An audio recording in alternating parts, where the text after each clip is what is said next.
দেখো ওইদিকে আমার বাসি টাসি কাজ সব কমপ্লিট হয়ে গেছে, আর এদিকে আমি রুটি বানাতে চলে এসেছি।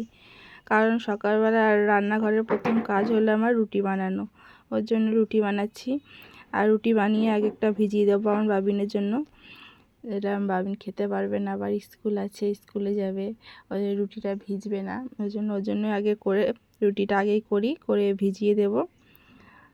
এখন আমার বাবি ঘুমোচ্ছে, এখনও উঠিনি। রুটি বানাবো, বানিয়ে তারপর বাবিকে ডাকবো।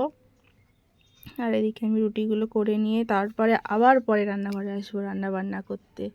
প্রথমে রুটিটা বানিয়ে নিই, তারপরে আবার পরে রান্নাবান্না করব। তাহলে চলো রুটিগুলো বানাই।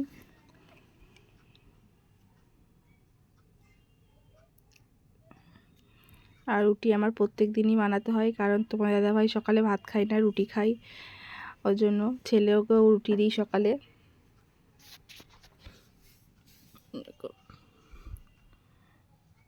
ছেলের জন্য রুটিটাকে ভিজিয়ে দিই, ওই জন্য নাহলে পরে শুকাবে না, ভিজবে না, বলছি শুকাবে না।